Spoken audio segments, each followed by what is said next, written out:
সকলকে যিশু নামে আমার প্রণাম জানাই। আমার পরিচয় আঙ্কেল দিলেন। হ্যালো, আমার নাম হরিপদ হাজরা আর আঙ্কেল বললেন। তা আমি একটু কিছু কথা এই বাইবেল থেকে বলবো। যদি কিছু ভুল হয়ে থাকে তাহলে সকলে আমার জন্য, আমি তার আগে ক্ষমা চেয়ে নিচ্ছি। আমি একটি বিষয় বলবো, মানে আমি বলবো না, আমি কিছুই নয়, মানে আমার কাছে কিছুই নেই, আমারও নয়। তাই এই জন্য আমাকে প্রভু যিশুকে আমি জানতে পেরেছি এই আঙ্কেলের মাধ্যম দিয়ে। আর এখন দেখছি যে পূর্ব পশ্চিম উত্তর দক্ষিণ আমরা কাউকে চিনি, আমি কাউকে চিনি না, কিন্তু জীবিত ঈশ্বর এমনভাবে তার সন্তানদেরকে মিলিত করছে যেটা ভাষায় বলা মুশকিল। তা সেজন্য আমি একটু বিষয়ে বলবো, যেটা হচ্ছে আমি বলছি না, কিন্তু ঈশ্বর আমাকে যেন বলতে সাহায্য করে। তার আগে আমি একটু প্রার্থনা করে নিই। Thank you. পবিত্র পবিত্র পবিত্র বাহিনীগণের সদাপ্রভু, আমাদের সৃষ্টিকর্তা, তুমি আমাদের চালক, আমাদের পালক। আমরা যেখানেই যাই তুমি সেখানে উপস্থিত থাকো। আর প্রভু, তুমি এখানে যতজন আছে প্রভু তাদেরকে, এবং প্রভু তুমি আমার মুখের মধ্যে তুমি সেই বাক্য জুগিয়ে দাও, যেন আমি সেই বাক্য, তোমার বাক্য আমি যেন খুব সুন্দরভাবে বলতে পারি। তুমি আমাকে শক্তি যোগান দাও। এই প্রার্থনা আমাদের ত্রাণকর্তা মুক্তিদাতা প্রভু যিশু তোমার নামে চাই, আমেন।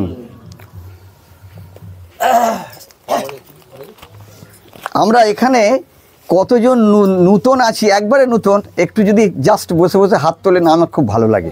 আমি দেখতে চাইছি তারা কতজন। Thank you. আচ্ছা, আমি দেখেছি সত্য ঈশ্বরকে আমি আমার বাবা এবং মা কে আমি বলে দিতে পারবো, এটি আমার মা, এটি আমার বাবা। আমি বলতে পারি কে আমার মা, কে আমার বাবা। কিন্তু আমাদের যিনি এই পৃথিবীর সৃষ্টিকর্তা স্রষ্টা ঈশ্বর, যাই সূর্যকে তোলে এবং অস্ত যায় এবং এই আকাশ বাতাসকে নিয়ন্ত্রণ করেন, ওই ঈশ্বর কে, সে বিষয়ে আমরা বিভিন্নভাবে বহু সম্প্রদায় জেনে জেনে আসছে। কিন্তু 5টি উপায়ে ওই সত্য ঈশ্বরকে সুন্দরভাবে ঘুরিয়ে ফিরিয়ে জানা যায় যে কে ঈশ্বর বা কোনটা ঈশ্বর। তা প্রথম হচ্ছে হিস্টোরিক্যাল, মানে ঐতিহাসিকভাবে জানা যাবে যে ঈশ্বর কে। দ্বিতীয় হলো জিওগ্রাফিক্যাল, ভৌগোলিক অবস্থাতে জানা যায় ঈশ্বর কে। তৃতীয় হলো থিওলজিক্যাল, মানে ঈশ্বর তত্ত্ব যারা পড়বে তারা কিন্তু পরীক্ষা নিরীক্ষা করে বলতে পারবে যে ঈশ্বর কে।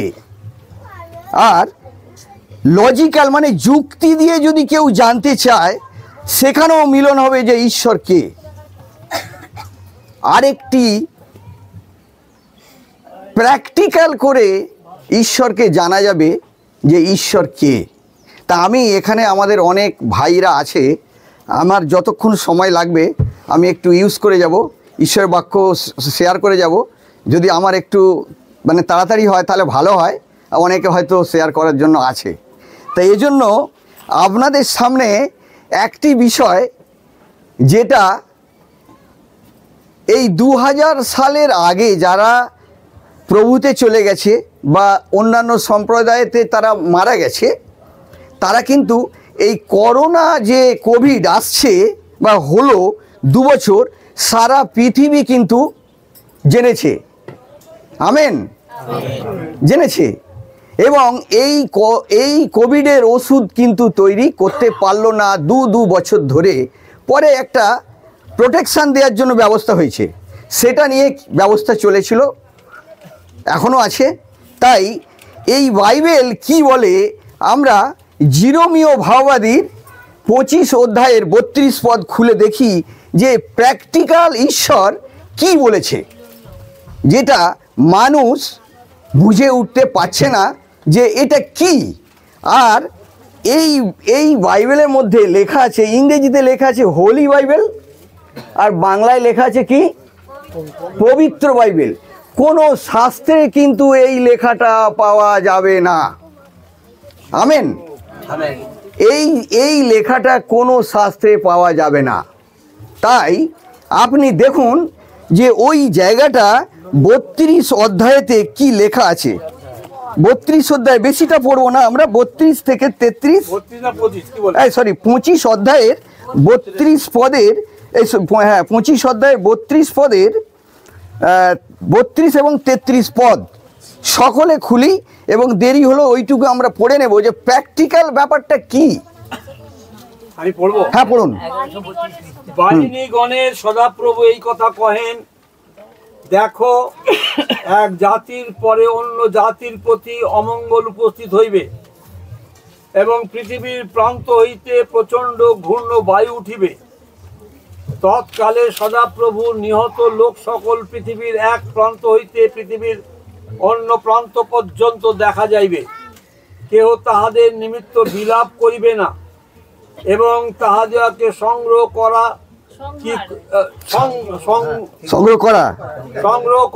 কি কবর দেওয়া যাইবে না। তাহারা ভূমির উপরে সারের ন্যায় পতিত হইবে। বাস থাক, ঠিক আছে। তো এইবারে এই প্র্যাকটিক্যাল জিরোমীয় ভাওবাদী লিখে 2000, এই তো রিসেন্ট 2000, আজকে 2025 খ্রিস্টাব্দ। তা এর মধ্যে যারা মারা গেছে তারা কিন্তু করোনা দেখেছে? তারা দেখেনি। তাহলে ওর মাঝে এই যে ঘটনাটা ঘটবে, এই বাইবেলের মধ্যে এই যে লিপিবদ্ধ হয়েছে, এটা কিন্তু ওই মারা যাওয়ার আগের মধ্যে যারা মারা গেছে তারা কিন্তু এটা আর জানতে পারলো না। প্র্যাকটিক্যাল আজকে আমরা বুঝতে পারলাম যে এই করোনা ঈশ্বর তার দাসের দ্বারা লিখে গিয়েছিল। এটা কত বড় প্র্যাকটিক্যাল ব্যাপার এটা। আর ঈশ্বর তিনি নিজেই বলেছেন, ইব্রিয় পুস্তকের 4 অধ্যায়ের 12 পদে, একজন এখনই চট করে খুলি কেউ, আমি খুলতে দেরি হবে। ঈশ্বরের বাক্য, ইব্রিয় 4:12, কেননা ঈশ্বরের বাক্য জীবন্ত কার্য সাধক। ব্যাস থাক। এবারে এখানে কি দেখা গেল যে ঈশ্বর যা বলেছে সেটা কি হবে? জীবন্ত কার্য সাধক। তাহলে এখানে এই প্র্যাকটিক্যালটা কত বড় ঈশ্বরের এই মহা অস্ত্র। আমরা বিভিন্ন জায়গা থেকে যারা, এই জন্য আমি বললাম যে যারা কারা নূতন এসেছেন, আমি এই জন্য হাতটা তুলতে বলেছি, আর কিছু না, পুরনো তো আমরা অনেকে আছি। তা এই জন্য ঈশ্বর আমাদেরকে এই যে প্র্যাকটিক্যাল সম্পর্কে আমি কিছু বলতে চাইছি, এটাই ঘটনা, আর অন্য কিছু না। তা আমাদের এরপরে আমি আসি যে জিরোমীয় ভাওবাদীর, এবার আসি আমরা তো ঈশ্বরকে দরকার, আমরা বিভিন্ন সম্প্রদায় বিভিন্নভাবে ঈশ্বরকে পাওয়ার জন্য চেষ্টা করছি, নানাভাবে পাওয়ার জন্য চেষ্টা করছি, কিন্তু সত্য ঈশ্বর কোথায় সে ব্যাপারে কি করে আমরা বুঝি, কিভাবে বুঝবো? তা এটা এই প্র্যাকটিক্যালের পরে আর কি থাকতে পারে? আমার যদি জ্বর হয়, আমার জ্বরের জন্য মেডিসিন খাচ্ছি, ওষুধ খাচ্ছি, ট্যাবলেট খাচ্ছি, জ্বর সারছে না। ডাক্তারবাবু বললেন ব্লাডটা টেস্ট করো। ব্লাড টেস্ট করে দেখা গেল, পরীক্ষা করে দেখা গেল যে এটা ম্যালেরিয়ার ভাইরাস, এই মশাকে কামড়েছে। মানে প্র্যাকটিক্যালের কাছে সমস্ত জিনিস ধরা পড়বে। তা আমরা অনেকে লেখাপড়া শিখি না, অনেকে লেখাপড়া জানি না, আমরা বইপত্র পড়তে পিছিয়ে থাকি। তাই প্র্যাকটিক্যাল করার আমাদের সময় নেই, জানি না, করতে পারবো না। কিন্তু এখানে এমন একটা প্র্যাকটিক্যাল যেটা আমরা চোখে হাতে নাতে বুঝে নিতে পারি। তাই জিরোমীয় ভাওবাদী যে এই করোনা সম্পর্কে নিয়ে যেটা মিলে গেছে, এর পরের মিলনটা দেখুন কীভাবে মিলছে। যিশাইয় ভাওবাদীর 7 অধ্যায়ের 14 পদ, কেউ একজন খুলি এবং কেউ একজন পড়ি। অতএব প্রভু আপনি তোমাদিওকে এক চিহ্ন দিবেন, দেখো এক কন্যা গর্ভবতী হইয়া পুত্র প্রসব করিবে ও তাহার নাম ইম্মানুয়েল। দেখুন এখানে যিশু খ্রিস্ট জন্মানোর 750 বছর আগে কিন্তু ওই জিরোমীয় ভাওবাদী, যিশাইয় ভাওবাদী লিখে গেছে। আর সেখানে যিশু জন্মালো। এটা কি হলো? প্র্যাকটিক্যাল। আমরা দেখছি যে সত্য ঈশ্বর ওই সঙ্গে মিলন হলো কোথায় জানেন? আর একটা জায়গায় আমরা পড়ি, মতি লিখিত সুসমাচারের 1 অধ্যায় 23 পদ। কেউ একজন খুলি, মতি লিখিত সুসমাচারের 1 অধ্যায় 23 পদ। দেখো সেই কন্যা গর্ভবতী হইবে এবং পুত্র প্রসব করিবে আর তাহার নাম রাখা হইবে ইম্মানুয়েল। আচ্ছা, ইম্মানুয়েল কথার অর্থ হলো আমাদের সঙ্গে ঈশ্বর। ঈশ্বরকে কখনো সঙ্গে পাওয়া যায়নি, কিন্তু ঈশ্বর আমাদের কাছে এসে গেছে। তাহলে ওই যিশাইয় 750 বছর আগে যা লিখে গেল, আজকের 2025 মানে ওই জায়গাটা খ্রিস্টাব্দ জন্ম থেকে আজকে হয়ে আসছে 2500 বছর পা দিয়েছে, কিন্তু ওই 2500 বছর আগে, 750 বছর আগে ওইটা কিন্তু যিশাইয় ভাওবাদী যা লিখে গিয়েছিল তা বাস্তবে কী হলো? মিলন হলো। That is call practical. এই জন্য আমি মানে এই প্র্যাকটিক্যাল বিষয়ে আর কয়েকটা কথা বলবো। অনেকে আছে, যদি দেখি আমরা রাতের অন্ধকারে যদি মহাসমুদ্রের মধ্যে অবস্থান করি, ওখানে কি পিকচার পাবো? রাতের অন্ধকারে মহাসমুদ্রে যদি অবস্থান করি, আঙ্কেলরা জাহাজে গেছে জানে, ওখানে অন্ধকার ছাড়া কিছু জানা যাবে না রাত্রিতে। তাই আমরা এই ব্যাপারটাকে একটু কেউ আসি যে ঈশ্বর কিভাবে এই সূর্য, এই পৃথিবীকে কিভাবে তিনি তৈরি করেছিলেন। আদি পুস্তক 1 অধ্যায়ের 2 পদটা একজন পড়ি। পৃথিবী ঘোর ও শূন্য ছিল এবং অন্ধকার জলধির উপরে ছিল, আর ঈশ্বরের আত্মা জলের উপরে অবস্থিত করিতেছিলেন। তারপরে পরে ঈশ্বর কহিলেন, দীপ্তি হোক, তাহাতেই দীপ্তি হইল। বাস। তাহলে এই করোনা আমাদের সামনে মিলে গেল, যিশু আমাদের সঙ্গে মিলে গেল। যিশাইয় ভাওবাদী 750-750 বছর আগে লিখে গেল, সেই লেখাটা মিলন হলো। আর আমাদের সামনে এখন কি করছি? প্রতিদিন সূর্য।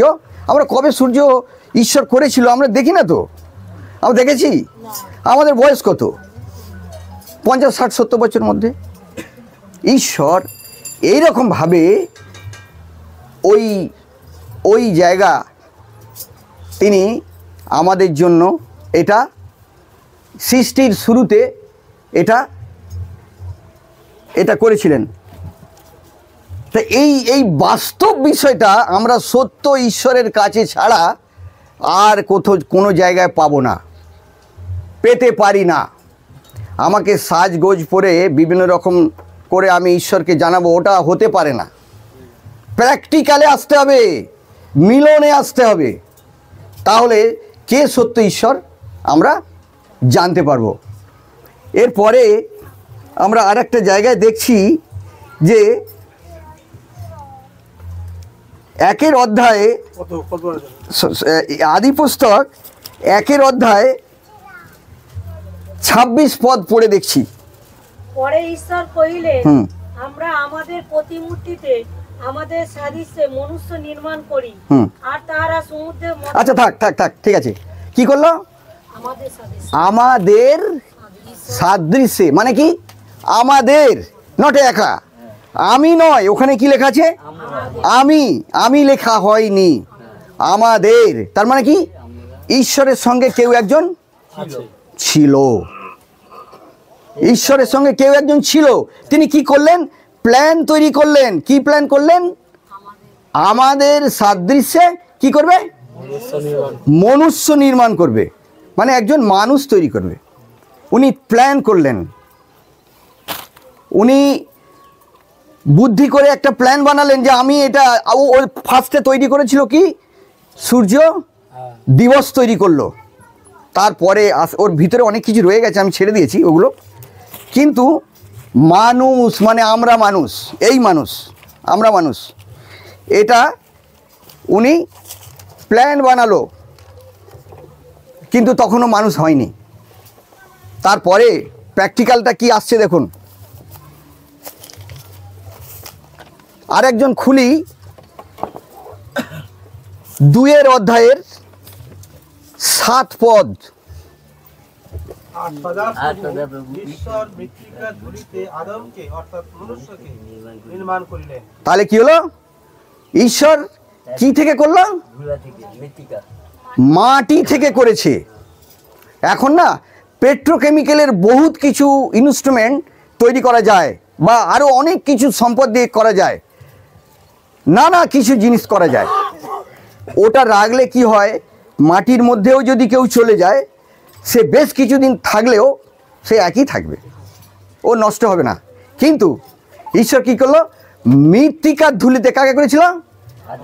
আদমকে সৃষ্টি করেছিল, একজন মানুষকে। সেই মানুষ থেকে আস্তে আস্তে বংশবৃদ্ধি হয়েছে। এরপরে আসছি, এটাও কিন্তু প্র্যাকটিক্যাল। সেই মানুষ, আমরা মানুষ, আদম থেকে আদমের বংশ আস্তে আস্তে হয়ে আসছে। তারপরে কি করলো জানেন? এরপরে আমরা আরেকটা পদে চলে আসবো, সেটা হচ্ছে 2 অধ্যায় 21 পদ পড়ে আসি। না সরি, 2 অধ্যায় 18 পদ পড়ি আগে। আর সদাপ্রভু ঈশ্বর কহিলেন, মনুষ্যের একাকী থাকা ভালো নয়, আমি তাহার জন্য তাহার অনুরূপ সহকারিণী নির্মাণ করি। ওখানেও কিন্তু ঈশ্বর প্ল্যান করলেন, করেনি, কিন্তু ঈশ্বর ওইখানেও প্ল্যান বানালেন যে আদমকে আমি তৈরি করেছি, এটা তো ঠিক হচ্ছে না, তাহলে আমি কি করব না, এর জন্য আমি একটা কি করব? সহকর্মিনী তৈরি করি। ঈশ্বর প্ল্যান বানাচ্ছে। প্ল্যান বানানোর পর তার জন্য তার একজন লোককে তিনি বানালেন। কোথায় আসছি? এরপরে 21 পদটা পড়ি আমরা। পরে সদাপ্রভু ঈশ্বর আদমকে ঘোর নিদ্রায় মগ্ন করিলে তিনি নিদ্রিত হইলেন, আর তিনি তাহার একখান পঞ্জর লইয়া মাংস দ্বারা সেই স্থান পুরাইলেন। আচ্ছা, তারপর পড়ি আরেকটু। সদাপ্রভু ঈশ্বর আদম হইতে গৃহীত সেই পঞ্জরে এক স্ত্রী নির্মাণ করিলেন ও তাহাকে আদমের নিকটে আনিলেন। তারপরে তখন আদম কহিলেন, এবার হইয়াছে। ব্যাস, ঠিক আছে, থাক। তাহলে কি হলো না, আদমের একটা কি লেখা আছে? পঞ্জর, হাড়। একটা হাড় নিয়ে কি করলো? আদমের জন্য একজন সহকর্মী, মানে তার স্ত্রীকে বানালো। তার নাম কি দিয়েছে? হবা। এখানে একটা মস্ত বড় জিনিস প্র্যাকটিক্যাল লুকিয়ে আছে, জানেন কি আপনারা? আমি পাশাপাশি থেকে এটা জানতে পারি, নটা আমি পড়াশোনা করি না। আমার মেয়েদের কাছ থেকে আমি জানতে চাই যে পুরুষদের 205টা হাড় আছে, আর মেয়েদের, স্ত্রীদের, মহিলাদের কটা জানেন? 206টা। কি করে হলো? ওই আদমের একটা হাড়কে নিয়ে স্ত্রী বানিয়েছিল। প্র্যাকটিক্যাল। এটা কেউ কোনো কিছু ভাবে বলতে পারবে না। এই নাচ গান করে অনেক কিছু দিয়ে ঈশ্বরকে বুঝাবো, ওটা সেই ঈশ্বর নয়। ঈশ্বরের সঙ্গে প্র্যাকটিক্যালে আসতে হবে। বিজ্ঞান তো করেন, সে তো 206 বলেছে, কোন স্ত্রী পুরুষের উল্লেখ করেন না, ওটা করেনি। কিন্তু আমি এই কথা বলতে চাইছি যে একটা হাড় যে কম আছে, এইটা প্রমাণ। কেন কম? এখানে প্রমাণ দিয়েছে, প্র্যাকটিক্যাল দিয়েছে। 205 আর 206 দুটো একটা হাড়ের তফাৎ আছে। কেন তফাৎ হলো? আপনি আর একজন স্ত্রী, একজন পুরুষ তো সমান হওয়ার কথা। এরপরে আরও অনেক কিছু প্রমাণ আছে, সেগুলো এখন দরকার নেই থাক।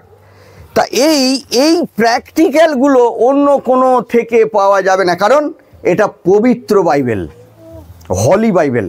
এখানে জীবন্ত কথা, এখানে কোনো কিছু কারচুপি করা যাবে না। কেন করা যাবে না? করতে পারে, কিন্তু মিলন হবে না, মিলন দিতে পারবে না, মিলনটা হবে না, গোঁজা মিল হবে। এই জন্য এবার এখানে আমরা বুঝতে পারছি যে প্র্যাকটিক্যালটা কীভাবে হয়ে আসছে। আমরা ঈশ্বরকে পাওয়ার জন্য বহুভাবে বহু কিছু করছি, নিয়ম কানুন পালছি, নাম যজ্ঞ করছি, কিন্তু হচ্ছে না, এটা হবে না। সোনার দোকানে গিয়ে যদি আমি বলি মসুর ডাল 1 কেজি দিন, হবে না। ওই সোনার দোকানে যেতে হবে সোনা আনতে গেলে, তাহলে পাওয়া যাবে সোনা। তো এই জন্য আমরা আরেকটা জিনিস এখানে দেখি যে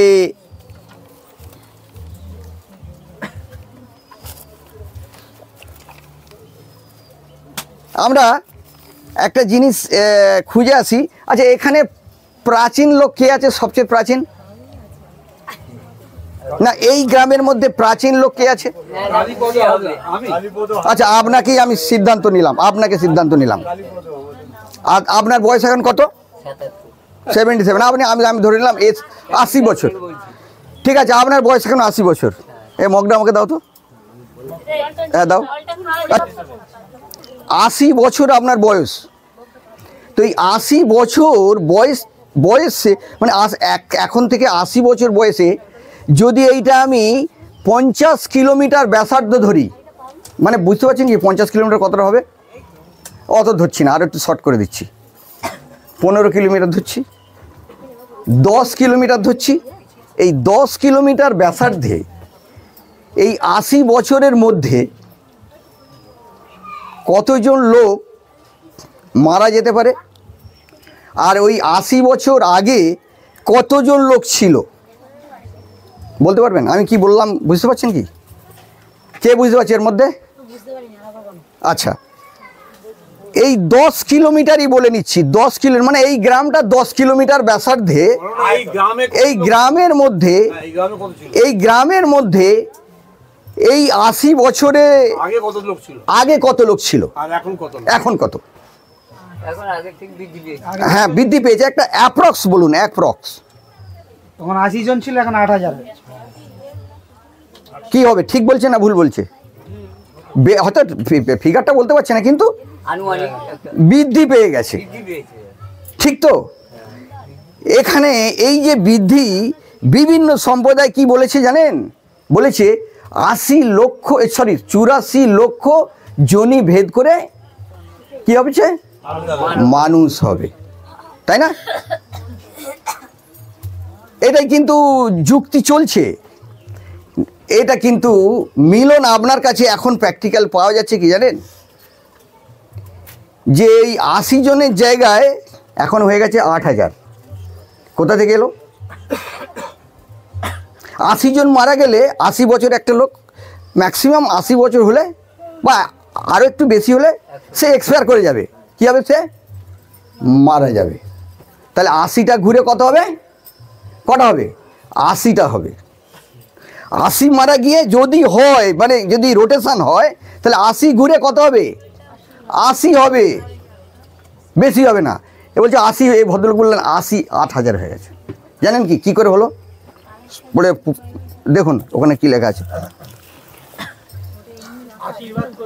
ঈশ্বর 1 অধ্যায়ে 28 পদে কি লেখা আছে দেখুন।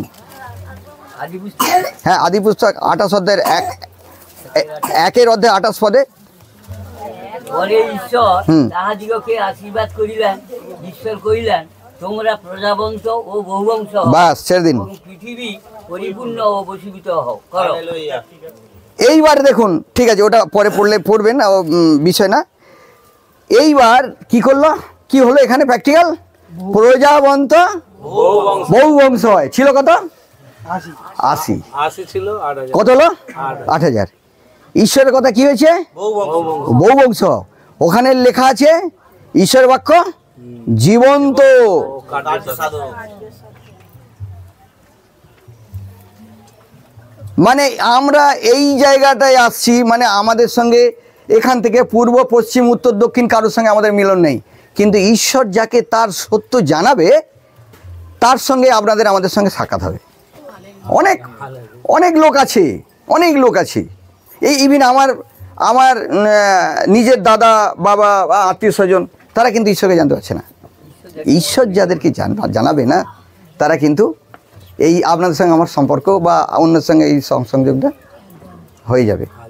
হ্যাঁ, তা এই জন্য আমি এই বিষয়ে বলতে চাইছিলাম যে অ্যাকচুয়াল যে প্র্যাকটিক্যাল জীবন্ত ঈশ্বরের যে গুণাগুণ, যা কাজ, সেটা আমরা যতক্ষণ না নিজেরা বুঝতে পারবো, ওই মানে আপনার জ্বর হয়েছে, ব্লাড নিয়ে পরীক্ষা করে দেখা গেল যে সত্যিকারের এই ভাইরাসটা কোথা থেকে এসেছে, ওটা না ল্যাবেতে না পরীক্ষা করলে তো জানা যাবে না, আন্দাজে বললে তো হবে না। তাই ঈশ্বর এই যে বিষয়গুলো আমাদেরকে জানিয়েছে, এটা তার নিগূঢ় তত্ত্ব। এছাড়া অন্য কোনো ঈশ্বরের কাছে গেলে কোনো কিছুই লাভ হবে না। হতে পারে নানা লোকের নানা মত, কিন্তু এই সত্য ঈশ্বরকে আরও পরিষ্কার করে চিনতে গেলে, আরও কাছে করে চিনতে গেলে, এগুলো তো আমরা বাইবেল ঘেঁটে ঘেঁটে দেখছি, কিন্তু আরও যদি আমরা পরিষ্কার করে দেখি, ঈশ্বরের একটা বিশেষ না, আপনার আমার এই ইদানিং একটা আধার কার্ড হয়েছে না, জানেন কি? প্রত্যেকের আধার কার্ড আছে। আধার কার্ড দেখবেন একটা নাম্বার আছে না? আধারে একটা নাম্বার আছে। তো ওই নাম্বারটা আমি যদি হরি হয়ে থাকি, এখানে যে একটা যদি হরি হয়ে থাকে, যদি 100 কিলোমিটার ডিস্টেন্সে থাকে, এনার বাবার নামও যদি এক থাকে, আমার বাবার নামও যদি এক থাকে, হরিনামও হয়ে, আমারও নাম হরি, এনারও নাম হরি, নাম্বারে কিন্তু নামে মিলে গেছে, বাবার নামে মিলে গেছে, এ বাবার নামে মিলে গেছে, কি হলো? নাম্বারে কিন্তু মিলবে না, সব মিলে গেছে, নাম্বারে মিলবে না। এই জন্য ঈশ্বর যে আছে একই আছে, তিনি একই থাকবেন, পরিবর্তন হবে না। এই জন্য এবার দেখুন, ঈশ্বরের জীবন্ত ঈশ্বরের একটা বিশেষ এই আধারের মতো গুণাগুণ আছে। সেটা এবারে আমরা যদি কেউ পারি লিখে ফেলতে পারি। ঈশ্বরের যে নিজস্ব একটা গুণাগুণ, যা পরিচয়, সেই পরিচয়টা হলো ঈশ্বরকে কখনো দেখা যায় না, তিনি অদৃশ্য। আর তিনি আরেকটা পরিচয় আছে যে তিনি সৃষ্টিকর্তা। কি সৃষ্টি করেছে? দৃশ্য অদৃশ্যের যা কিছু জিনিস আছে সব তিনি সৃষ্টি করেছেন। তাহলে ঈশ্বর সৃষ্টিকর্তা, আর ঈশ্বর হলেন আত্মা।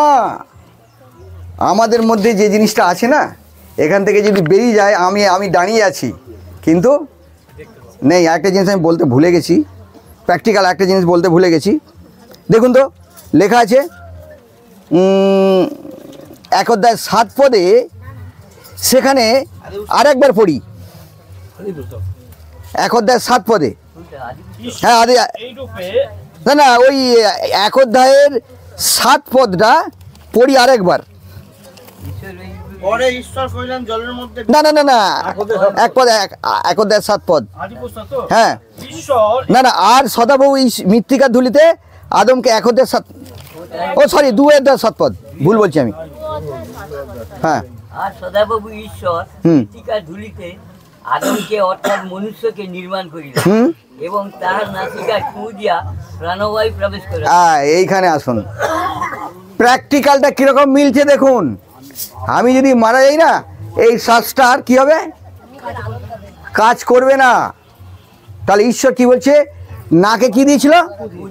ফু দিয়েছিল। ফু এর অর্থ কি হবে? বাতাস। বাতাস তো। তা এখানে যা লেখা আছে, তা এটা আমরা প্র্যাকটিক্যাল করে কি বুঝছি?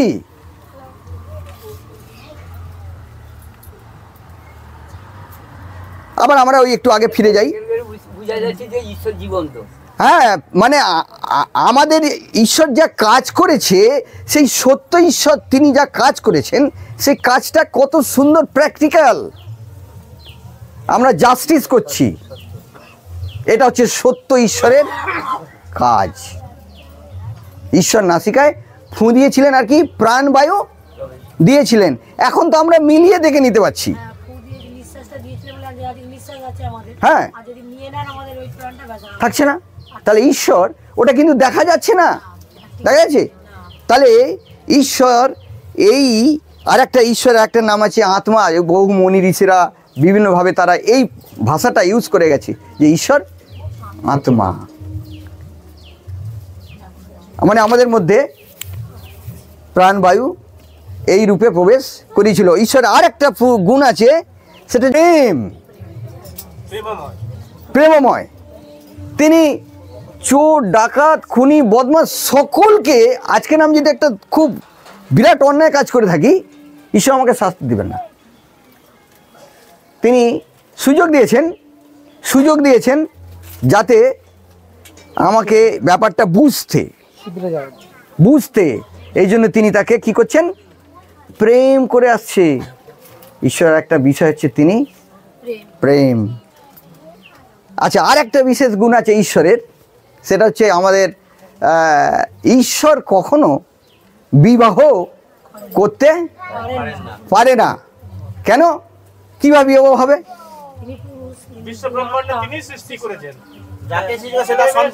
অদৃশ্য, কিভাবে বিয়ে হবে?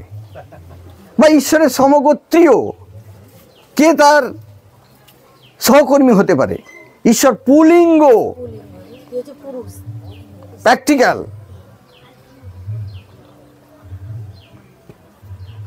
আর ঈশ্বর, আরেকটি বিষয় আছে, ঈশ্বর অনন্ত।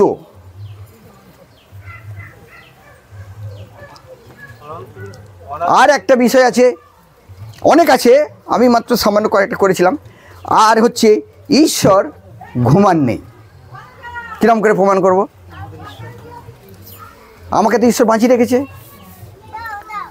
গত 12 তারিখে যে ব্যক্তির বাড়িতে আমরা, যে দাসের বাড়িতে এরকম একটা সভা করে এই বিষয়ে দেখছিলাম, আমাদের সঙ্গে খাওয়া দাওয়া করলো, বিরিয়ানি খাবার খেলো, সুন্দর মানুষ। গত পরশু দিনে হঠাৎ দেখি দিবাকর ফোন করছে, এইটা এই হয়েছে। হায়, এ কি, এত সুন্দর মানুষকে দেখলাম, তার মানে কি আমার মধ্যে আর নেই, চলে গেছে। খুব দুঃখ লাগলো যে এটা আমাদের দুঃখের বিষয় নয়, মানে বলতে হচ্ছে যেটা হচ্ছে কাছের মানুষ, একজন ঈশ্বরের দাস ছিল, কাজের মানুষ, আর সেই কাজটা করতে পারবে না। যাই হোক, তো ঈশ্বর, এই যে ঈশ্বর ঘুমাননি, তার প্রমাণ কি জানেন? রাতের অন্ধকারে একটা দেশ থেকে একটা দেশে আমাকে যদি বাঁচিয়ে না রাখে, তাহলে কি আমি মৃত, আমি কোনো কাজ করতে পারবো না।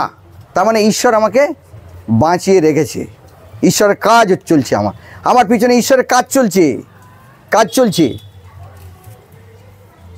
কি চলছে না? একজন মরা মানুষকে আমি ডাক্তারবাবুকে বলবো, আচ্ছা এটাকে বাঁচিয়ে দিন, তো এটাকে আমাকে বাঁচিয়ে দিন, আপনার টাকার পাহাড় আপনাকে আমি ঢেলে দেবো। বাঁচাতে পারবে?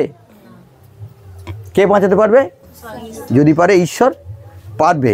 তাহলে আমাকে এখন না বাঁচিয়ে রেখেছে, হরিকে এখন বাঁচিয়ে রেখেছে। কিন্তু ঘটনা দেখুন, ঈশ্বর যে ঘুমাননি তার প্র্যাকটিক্যাল প্রমাণ। একটা ট্রেনে 22টা কোচকে নিয়ে চলেছে, আর আমরা কি করেছি জানেন? ট্রেনের সিটে খুব ঘুমিয়েই পড়েছি, সবাই ঘুমাচ্ছে, বা কেউ জেগে আছে হতে পারে, কিন্তু ঘুমাচ্ছে। ঈশ্বর কিন্তু ঘুমায়নি। ঈশ্বর কাকে চালিয়েছে জানেন তো? সেই পাইলটকে, ট্রেনের ড্রাইভারকে, তাকে বাঁচিয়ে রেখেছে। তাকে বলেছে, বাবা তুমি ট্রেনটা অমুক জায়গায় নিয়ে যেতে হবে, তাকে ডিউটি দিয়েছে কাজ করতে। ঈশ্বর কখনো ঘুমাননি। তা এই জন্য সত্য ঈশ্বরের বিষয় জানতে গেলে, ওই বিষয়ে গেলে কোনো কিছু টাইম বৃথাই নষ্ট হবে, কিছুই পাওয়া যাবে না। অথচ আমরা দিন দিন সকালে সন্ধ্যায় মঙ্গলবার বৃহস্পতিবার বিভিন্ন বার ব্রত বিভিন্ন কিছু করে আসছি, কিছুই হচ্ছে না। ওটা হচ্ছে রীতিগতভাবে করে আসছে, ওর কিন্তু ফল পাওয়া যাবে না। আর ফল তখন পাওয়া যাবে, আমরা কাউকেই চিনি না, আমি কাউকেই চিনি না, কোন দিক থেকে কে এসেছে জানি না, কিন্তু যারা ঈশ্বরকে জানতে পারবে তাদের সকলের সঙ্গে সকলের কানেক্ট হয়ে যাবে। এইটা একটা আমাদের মধ্যে প্র্যাকটিক্যাল। তাই ঈশ্বরের পাককে আশীর্বাদ করুক। আমি আর কিছু বলছি না।